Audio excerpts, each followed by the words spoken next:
તાળી પાડી લ્યો મારા રામ, બીજી તાળી.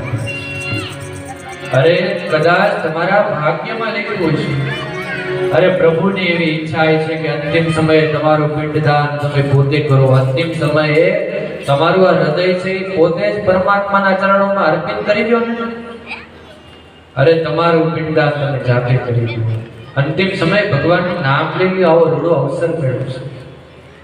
અરે એટલા જન્મો જન્મ સુધી ભવ સુધી એ અલગ અલગ જીવાત્માની યોનિઓમાં ભટકતા મનુષ્ય જન્મ મેળવ્યો.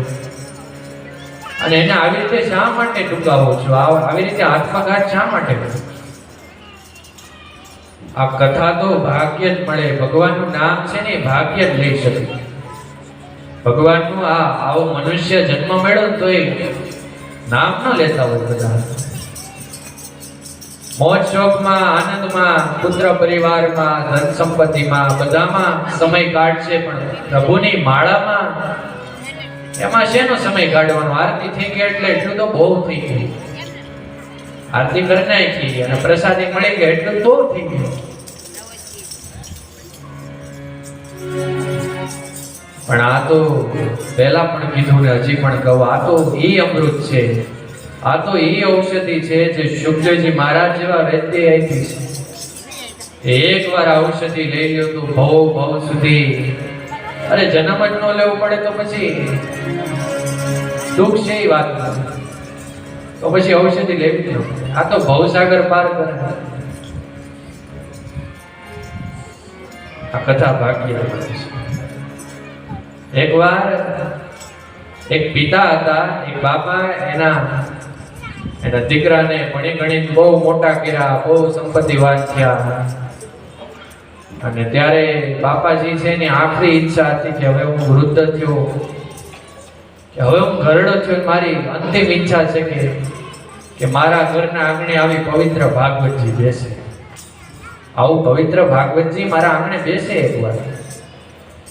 અને ત્યારે પિતાજી તમારી જેવી ઈચ્છા કે તમે આજીવન કમાવ્યા છે તમારી માટે બધું છે, અને થોડુંક ભગવાનમાં લૂંટાવી દેવું ક્યાં ખોટવી જાવ.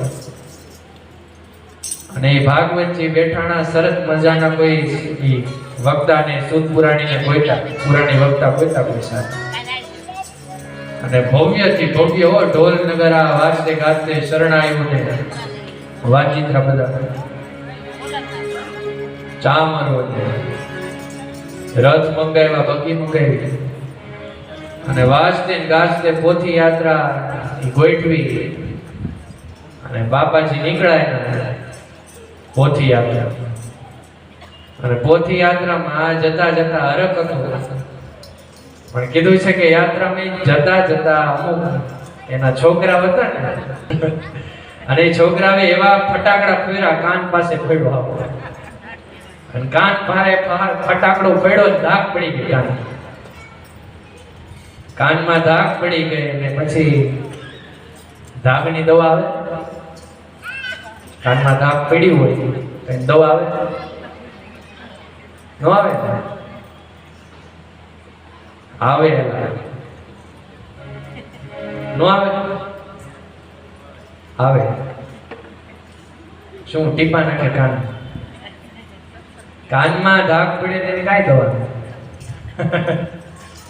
પણ કીધું કાનમાં ધાક પડી ગઈ ને કાંઈ સંભળાણું નહીં. 2 થી 3 વાર આમ કર્યું, પણ હમણાં તો હા બંધ થઈ ગયું.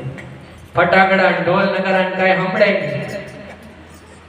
અને છોકરો બોલાવા આવ્યો કે હાલો પિતાજી હાલો પૂજા છે, ઈ કાંઈ સંભળાય નહીં, કે ખાલી માથું હલાવ્યા રાખે. અને પિતાજી થયું કે કાલ આજનો દિવસ છે, કાલ ઠીક થઈ જાય. એમ કરતા કથાનો પહેલો દી થયો, મને ઠીક ન થઈ જાય.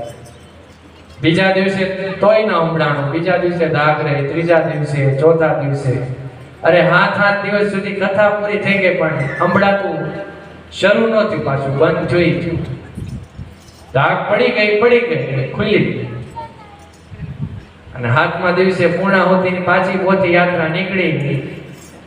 અને પાછો છોકરાએ ફટાકડા ફોડ્યા, કાન પાસે એવો ફટાકડો ફોડ્યો, ધાક હતી ખુલી. હમણાં તો પાછું શરૂ થઈ ગયું, ફરીથી ઢોલ નગારા વાગ્યા, ફરીથી હમણાં. પાછું હમણાં શરૂ થઈ ગયું. હા, 7 દિવસ સુધી સૂત પુરાણી જે વક્તા જે કાંઈ બોલ્યા ખાલી માથું હલાવ્યા રાખ્યા. છોકરાઓને કીધું નહીં કે પાછા વળી કે બાપા તમારું તો આવું ને આવું કામ છે એટલે ચૂપ રહ્યા છે. આ તો એક દ્રષ્ટાંત છે. આવું કદાચ બન્યું હોય કે નોય બન્યું હોય, પણ કહેવાનો અર્થ કે આ કથા તો ભાગ્યવાળાને જ મળે છે.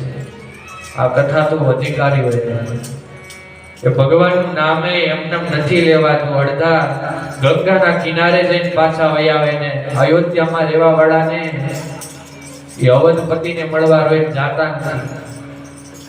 અયોધ્યામાં રહેવા વાળા અવધપતિને રોજ મળવા જાતા નથી. વૃંદાવનમાં રહેવા વાળા ક્યારેય બાકી બિહારીને રોજ મળવા નથી જતા. જે પાસે હોય એનું મહત્વનું હોય, અને આપણે દૂર દૂરથી જાય એકવાર પ્રભુના દર્શન પાસે હોય ને એનો મહિમા નથી, એનું મહત્વ ઘટી જાય છે. કે તમે પ્રભુનું નામ લ્યો ને આવું શરીર મળ્યું તમને રૂડું આવું આવી પ્રભુએ કૃપા કરી તમે બંને સુખ શાંતિથી જીવો.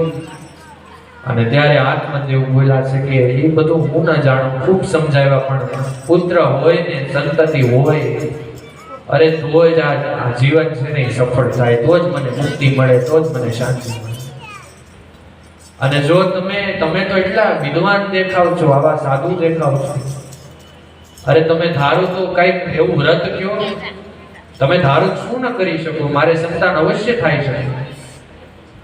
અને જો તમારી એવી ઈચ્છા ન હોય ને, જો તમે નહીં માનો તો તમારી સામે આત્મઘાત કરી લઈશ ને મરી જાય અને બ્રહ્મ હત્યાનું પાપ તમને નાખશે. બહુ સમજાવ્યા, પણ મરવાની વાત કરી ત્યારે એક ફળ છે કીધું છે. હાથમાં એક ફળ આપ્યું અને ફળ આપીને કીધું કે આ ફળ છે ને એનું એટલું મહત્વ નથી જેટલું મહત્વ એની પાછળના 5 નિયમ કીધા છે. કે આ ફળ તમારા ધર્મપત્નીને આપજો. 5 નિયમ કીધા: સત્ય, શૌચ, દયા, દાન, એક ભક્ત ભોજન. અરે સત્ય, શૌચમ, દયા, દાન.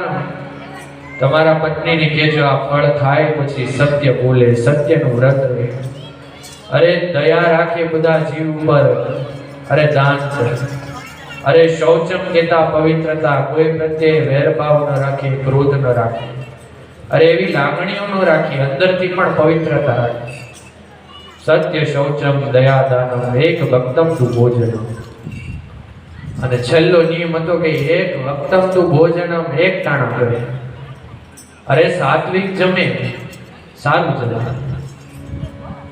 ઘણા ખરા એકાદશીના દિવસે આપણે રતા હોય ઉપવાસ, આજે એકાદશી છે આપણે ઉપવાસ રહેવો જોઈએ, ઉપવાસ ફળનો આહાર કરવો જોઈએ. પણ ખરેખર શાસ્ત્રોમાં એવું કીધું છે કે ભોજન પણ ઉપવાસ રહ્યો ને તો સાત્વિક લેવાનું કીધું છે. ભોજનમાં પ્રકાર આવે. ભોજનમાં સાત્વિક, તામસિક અને રાજસિક આ 3 પ્રકાર આવે છે. અરે કીધું છે કે તામસિક ભોજન એટલે ન ખાવાનું ખાઓ ને પીવો, એ માંસાહાર ખાઓ તો જેવો આહાર થાય એવો પ્રહાર થાય. આહારનો પ્રભાવ પડે છે આપણા મન ઉપર. જેવું આહાર લઈને એવું મન થાય, જેવું આને એવું મન થાય. અરે માંસાહાર જમો છો ને તો કીધું છે કે તમારે જોવાનું, જે માંસાહાર જમતો હોય છે ને એને નિંદરે ખૂબ આવે, આળસુ છે ને એને ક્રોધે ખૂબ આવતો હોય છે, એ ક્રોધિત હોય, વાતમાં જતી. જે રાજસિક ખાતા હોય છે, આમ થાય ને હાંજનો સમય થાય, શાક બકાલું લેવા જવાનો ટાઈમ થાય અને થેલી લઈને બધા નીકળ્યા હોય, રસ્તામાં પાણીપુરી લારી દેખાય, ન્યા જઈને પછી કે ભાઈ હજી તીખી કરજો, હજી આને થોડું ખાટું કરજો, ખૂબ તીખું તળેલું. એ જીવવા માટે નથી ખાતા, પણ ખાવા માટે જે જીવે છે. 56 ભોગ, આ તીખું તળેલું ને રાજાઓ ખાય એવું 56 ભોગ, એ રાજસિક ભોજન છે. પણ આ બંને ન લેવા જોઈએ, લાંબા ગાળે આ નુકસાન કરે. તો મહારાજ સાત્વિક ભોજન લેવું. સાત્વિક ભોજન કેવું ભોજન? તો સર્વપ્રથમ તો કીધું કે જે બહુ તીખું ન હોય, તળેલું ન હોય, બહુ કીધું છે કે શરીરને હાનિ પહોંચાડે એવું ન હોય. અરે હળવો આહાર લેવો એટલે તો ફળાહાર લેવાનું કે એકાદશી. કારણ કે એનું વૈજ્ઞાનિક રીતે મહત્વ એ છે કે એકાદશીના દિવસે આપણે ફળાહાર ઉપવાસ રહી છે. તો કીધું છે કે 15 દિવસ એ બધું ખાધું હોય, એક દિવસ પાચન તંત્ર પેટને પૂરો મળે, આરામ મળે, પાછું કામ કરતું સક્ષમ થાય. પણ આધ્યાત્મિક રીતે કે એકાદશીનું મહત્વ છે એ ખાલી ઉપવાસનું નથી. કે ઉપવાસ તો ઘણા બધા તો કેળાની વેફર ને સાબુદાણા ને કાજુ ને બદામ ને હું મગાવતા હોય, 56 જાતની વેરાયટી હોય.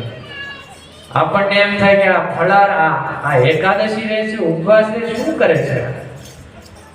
આધ્યાત્મિક રીતે એકાદશીનું મહત્વ ઉપવાસ રહેવાનું નથી. ઉપવાસ રહેવાથી પુણ્ય નથી મળતું. પણ સાચું મહત્વ એ છે કે એ દિવસે તમે થોડું હળવું ખાઓ, ફળાહાર કરો. તો કીધું છે કે જેવું અન્ન થાય એવું મન થાય, એનો પ્રભાવ મન ઉપર પડે છે. હળવો આહાર, સાત્વિક આહાર લ્યો ને તો મન શાંત રહે. મનને બહુ આળસ વિલાસ ન આવે, બહુ નિંદર ન આવે, બહુ થાકી ન જવાય, અરે સૂઈ ન જવાય. એટલા માટે મન શાંત રહે. ભગવાનની દિવસે 2 કરતાળની જગ્યાએ 4 માળા 2 માળા વધારે થાય ને શાંતિથી, એટલે એ ફળાહાર. એકાદશી એ મહત્વ તો ભગવાનના વ્રતનું જ છે, ભગવાનની માળાનું જ છે. એ દિવસે 4 માળા શાંતિથી બેસીને કરી શકે. પણ આ તો 56 જાતની વેરાયટી લેતા હોય અને ઉપવાસ પૂરો થઈ જાય. માળા તો આખા દી એકી નો કરી એ ઉપવાસ રહેવા એકાદશી. પણ ઉપવાસ નથી રહેવાનો, ખાલી એની પાછળ માળાઈ કરવાની છોડવાની. અને એમાં તો એક વસ્તુ સાફ કીધી છે કે સાત્વિક ભોજન હોય ને, કે કીધું છે કે સાત્વિક ભોજનમાં એ વાસી ભોજન ક્યારે કરવું. વાસી હોય સાત્વિક ન હોય. વાસી હોય ને વાસી ભોજન ન લેવું, વાસી ભોજન નું ત્યાગ.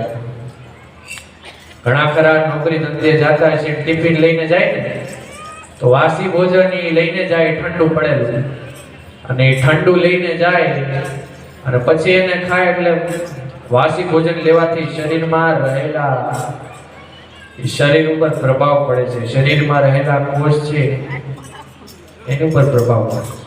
વાસી ભોજન લેવાથી પણ ક્રોધ વધારે આવે. જે વાસી જમતા છે ને એને ક્રોધ આવતો હોય છે.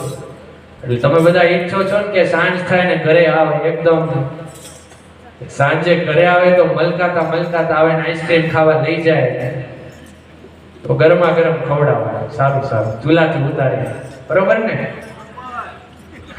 હા જો, એટલે સારું ખવડાવવા.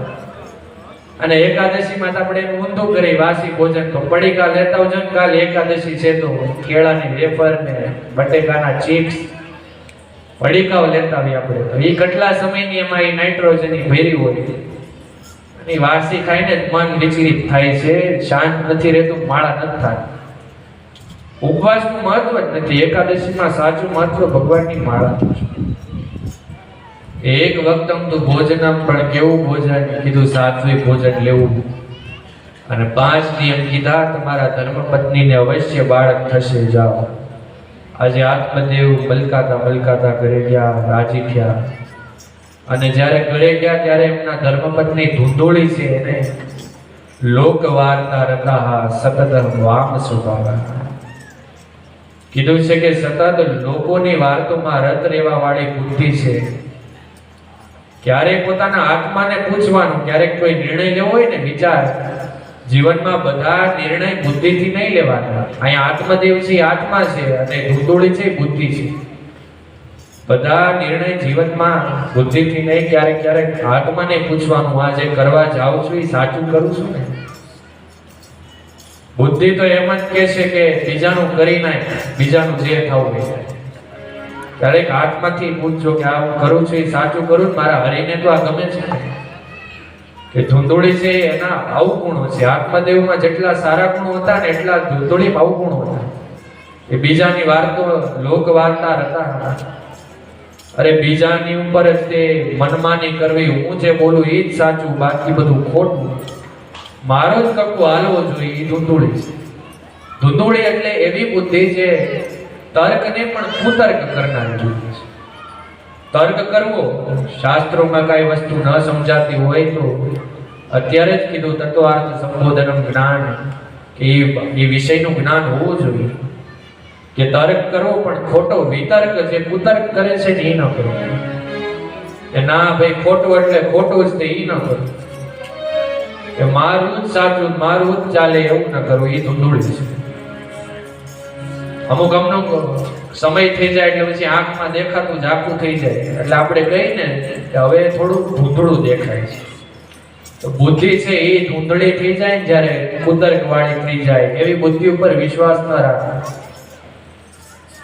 અને ત્યારે આત્મદેવ જ્યારે ફળ લઈને આવ્યા ત્યારે ધૂંધળી લોક વાર્તા હતા. એની બેનપણી છે પાડોશી સાથે વાત કરે છે અને ત્યારે આત્મદેવે બધા નિયમ પણ સમજાવ્યા, ફળ પણ આપ્યું અને ત્યાંથી જતા રહ્યા. પણ સાધુજીએ કીધું હતું કે તમે જ ફળ આપજો આત્માને, તમે જ ખવડાવો. પણ જતા રહ્યા અને ત્યારે ધૂંધોળી છે કે અને અનેક જાતના વિચાર આવ્યા મનમાં કે આ ફળ થાય છે ને મારે પાછો ગર્ભ રહેવો પડશે. અને એવામાં પાછી ધૂંધોળી છે ને એની બેન સાથે એ બેઠી હતી. એટલે ધૂંધોળીની બેન પણ કેવી હોય, ધૂંધોળી જેવી. કેવું મિત્ર સર્કલ છે ને એ આપણે જોવા. તમારા બાળક છે એ કોની સંગતમાં છે, કોની સાથે હરે છે, ફરે છે, કે કયા સર્કલમાં છે, એનું મિત્ર મંડળ કેવું છે તમારે જોવાનું છે. બાળકોને ખાલી પાળી મોટા નથી કરવાના, એને પરવરિશ કરવાની છે.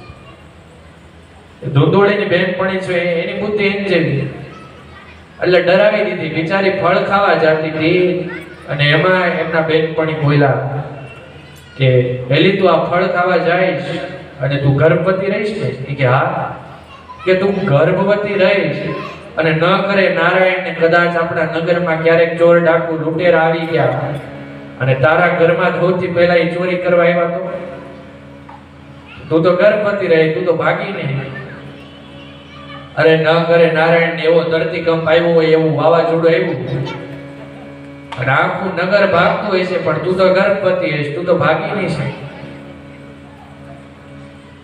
અને એ બધું જવા દે, તું ગર્ભ રહી તો એ તો વિચાર કે આ 9 મહિના આ ન અને જે પ્રિય છે એવી વસ્તુ ખવાશે નહીં, તને જે મજા આવશે એવી રીતે કઈ કામ કરાશે નહીં, નહીં કઈ ખવાય, નહીં કઈ પીવાય, નહીં બહાર જવાય અને એટલા નિયમો પાળવા જોશે ને એ બધું જવા દે.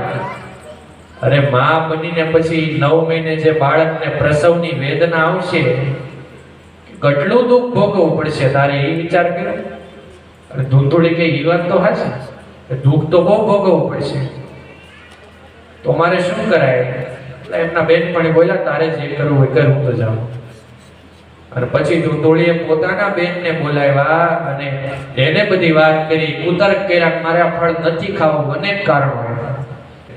અને ત્યારે એના બેન બોલ્યા છે મારી પાસે એક રસ્તો છે, જો તારે ગર્ભવતી ન રહેવું હોય ને તો કાંઈ જરૂર નથી, એક કામ કર, આ ફળ છે ને બહાર આંગણામાં ગાય છે ને ખવડાવી દે. આપણે જોઈ લઈએ સાધુ કેટલા હાચા ને એની વાણી કેટલી હાચી. એની પરીક્ષા થઈ જાય ને બીજી વસ્તુ એ કે તારે ગર્ભ રહેવાની જરૂર નથી, તોય તને હું સંતાન આપીશ, હું આપીશ તને સંતાન. અને ત્યારે ધૂંધોળીના બેન કહે છે કે હું ગર્ભવતી છું, મારો હજી પહેલો માસ ચાલે છે અને મારું સંતાન 9 મહિના એને જન્મ આપીશ અને હું રાખીશ અને 9 માસ વ્યતીત થાય પછી એનું પાલન પોષણ પણ હું કરીશ ને તને આપી દઈશ. આ કથા છે ને ભાગવતજીની કથા, એનું મહિમા છે.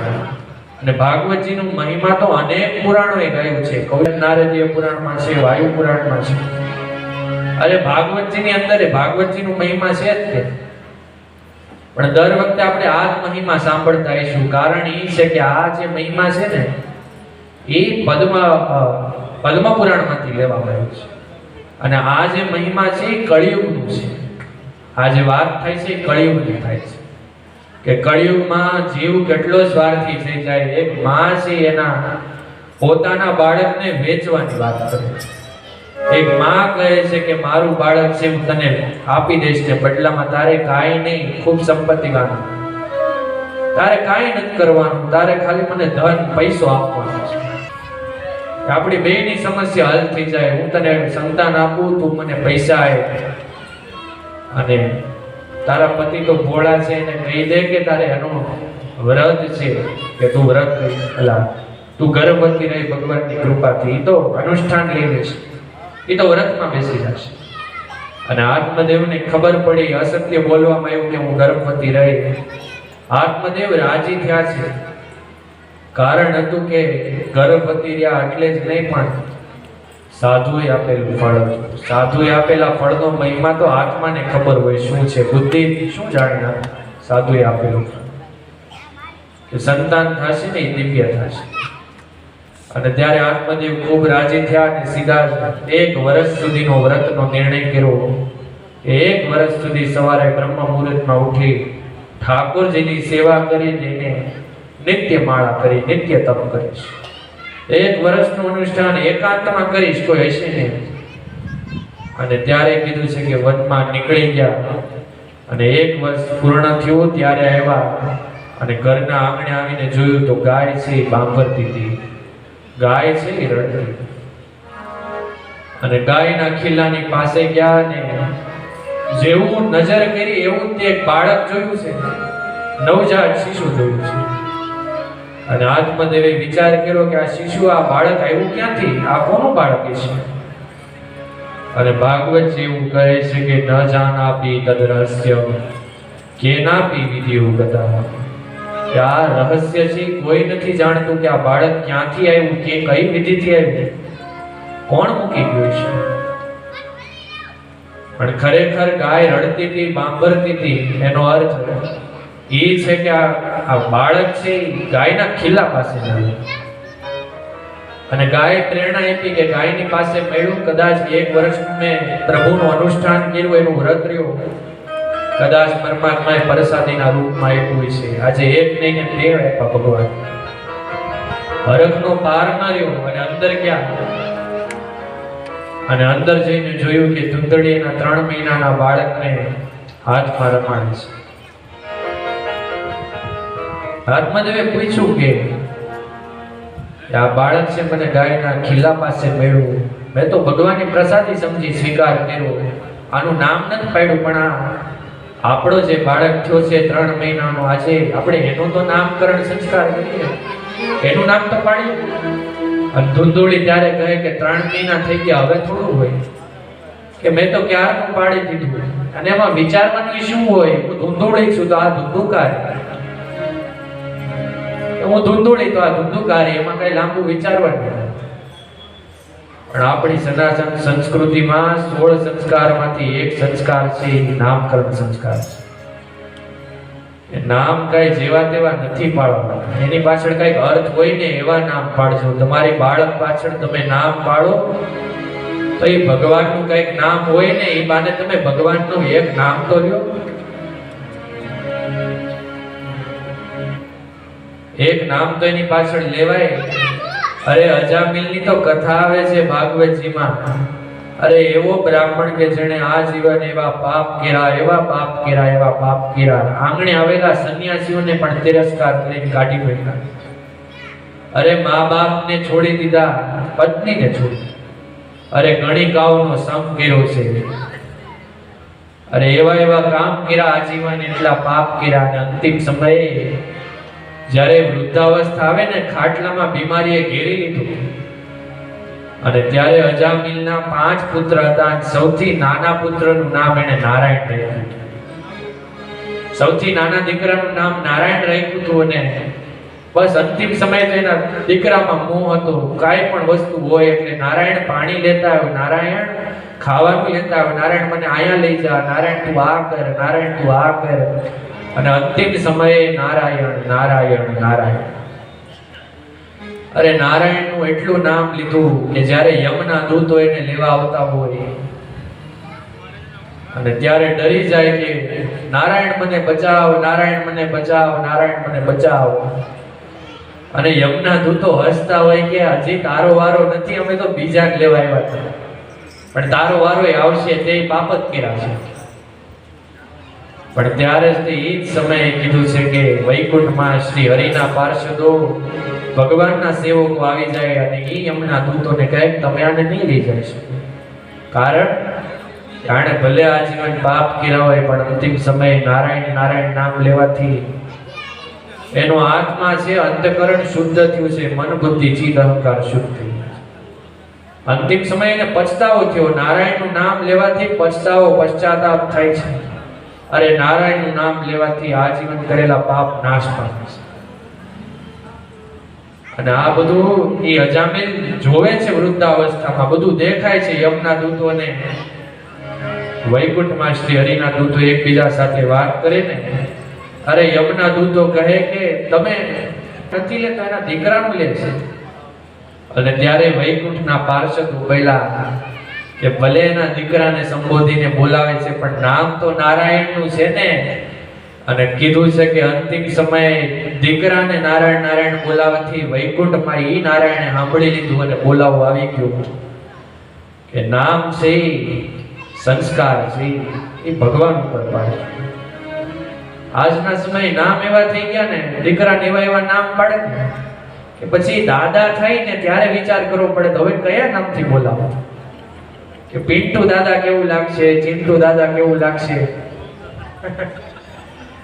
પછી હવે ગૌડા દાદી થશે ત્યારે કેવા લાગશે, દાદી કેમ બોલાવા, શ્રેયા દાદી કેવા લાગશે. ને પછી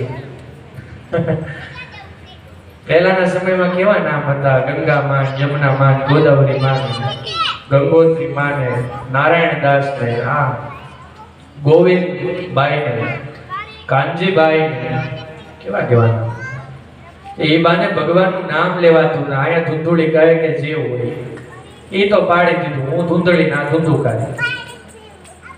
અને ત્યારે આત્મદેવે જે ગાયના ખીલા પાસે બાળક મેળવેલું નામ પાડ્યું ગૌકર્ણ.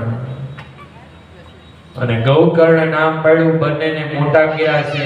બંનેને ઈચ્છા થઈ કે મારા બે દીકરા પંડિત બને, વિદ્યાવાન બને, અરે વેદોના જાણકાર બને, કાશી ભણવા મોકલું.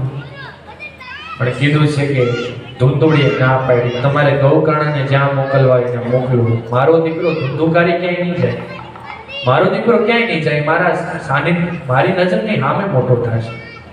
ગૌકર્ણ ભણવા ગયા, ધૂંધુકારી એકલા રહ્યા. અને ગૌકર્ણ વર્ષો વીતી ગયા અને ત્યારે સનત કુમારો કહે છે નારદજી કે ગુરુજીના આશ્રમમાં ભણી ભણીને ગૌકર્ણ છે એનામાં એક પણ અવગુણ નથી આવ્યો. કે સેવા કરતા કરતા કીધું છે કે એનામાં નમ્રતાનો ભાવ આવ્યો, એનામાં વિનમ્રતાનો ભાવ આવ્યો.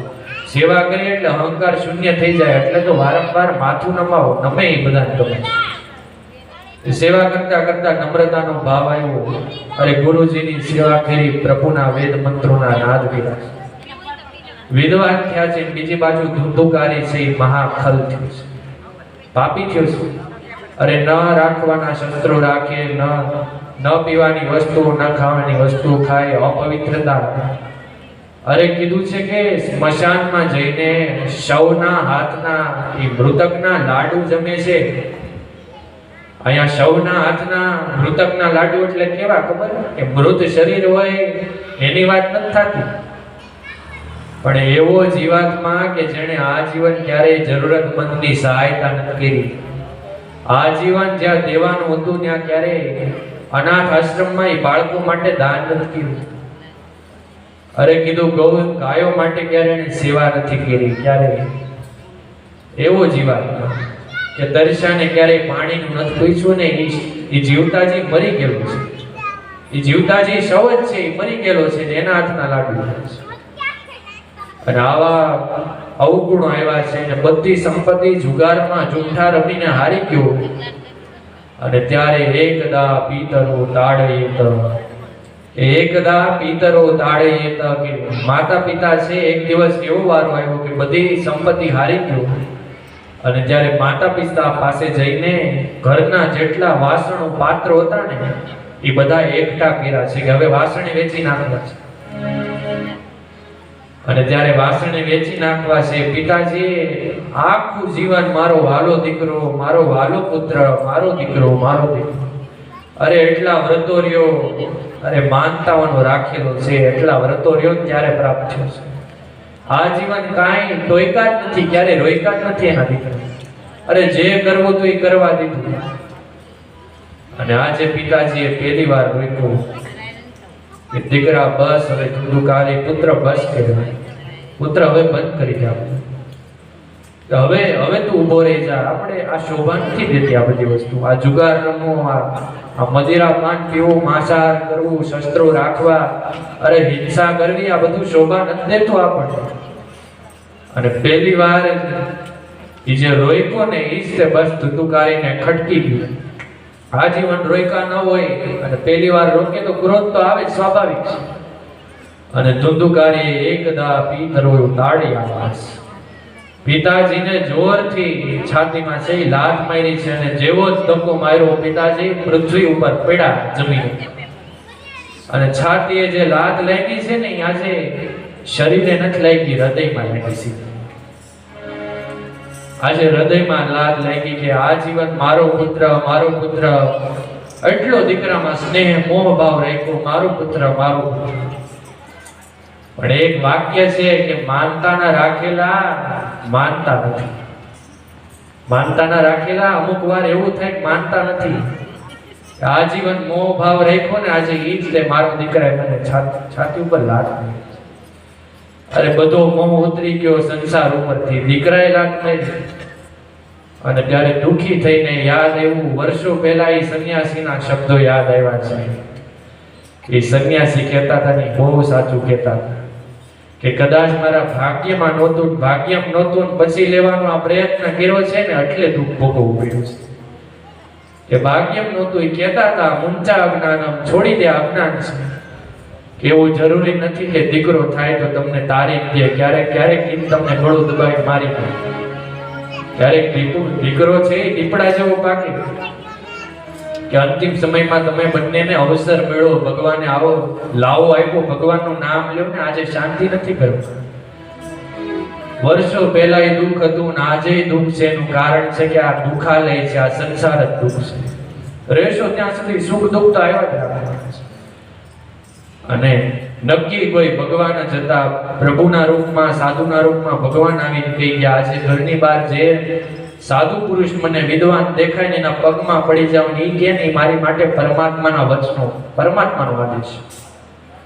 અને આત્મદેવ ઘરની બહાર નીકળ્યા, ગૌકર્ણ મેળા એના પુત્ર, અને એના પગમાં પડી ગયા. અને આત્મદેવ ત્યારે ભૂલ્યા છે કે આજે અમારા જીવનમાં એટલું દુઃખ છે કે પુત્ર આ દુઃખ મેં એવા કયા પાપ કર્યા છે, આ દુઃખ કેવી રીતે દૂર થાય, મને કઈક તું રાહ દેખાય. અને ગૌકર્ણ ત્યારે બોલ્યા પિતાજી જ્યાં સુધી મારું મારું કર્યું છે ને જે જીવાત્મા ત્યાં સુધી એને દુઃખ ભોગવવા પડશે. મારું મારું મોહ રાખ્યો છે ને જેણે જેણે આસક્તિ રાખી એ બધાને દુઃખ ભોગવવા જ પડ્યા છે. મારું મારું કર્યું ને ત્યાં સુધી તમારે દુઃખ ભોગવવું પડ્યું. મારો દીકરો, મારો પુત્ર, મારી સંપત્તિ કરશો તો દુઃખ ભોગવવું પડશે. કે પિતાજી આ સંસાર તો દુઃખાલય છે, દુઃખ રૂપી કૂવો છે. હસાવા કરતા. અને ત્યારે ખૂબ સરસ મજાની એક કવિ છે ગઝલ લખે છે. કાયા માયા નાશ થવાના, જન્મ્યા તો જરૂર જવાના. કાયા માયા નાશ થવાના, જન્મ્યા તો જરૂર જવાના. અવસર ના મળશે આવો ગોવિંદના ગુણ ગાતા. અવસર ના મળશે આવો ગોવિંદના ગુણ ગાતા. કર્યો હતું એ આજે મળ્યું, આજે ખાઈએ પહેલા દળિયું. કર્યો હતું એ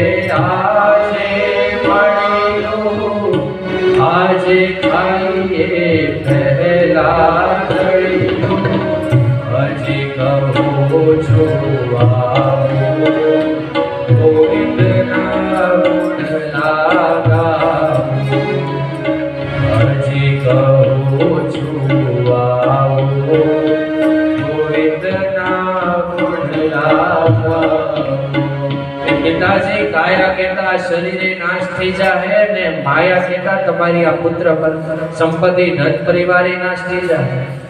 કાયા માયા તો નાશ જ થવાના, જન્મ્યા અહીં તો જરૂર જવાના. અરે હજી કહું છું ગાઓ, અવસર ના આવે આવો ગોવિંદ ના ગુણ. કર્યું હતું એ તો આજે મેળવું, કાલે કરશો તો આજે ભોગવવું જ પડશે. કરેલા કર્મની કઠણાઈ કોઈ છોડજો. તે કર્યું એ તો ભોગવવું જ પડશે. આજે ખાઈએ પહેલા કે આજે આપણે જે લોટની રોટલી બનાવીને ખાઈ છે પહેલા દળાઈ ગઈ છે, એ લોટ પહેલા દળાઈ છે.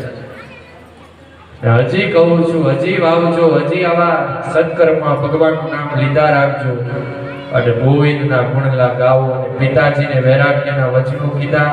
પિતાજી વનમાં જતા રહ્યા.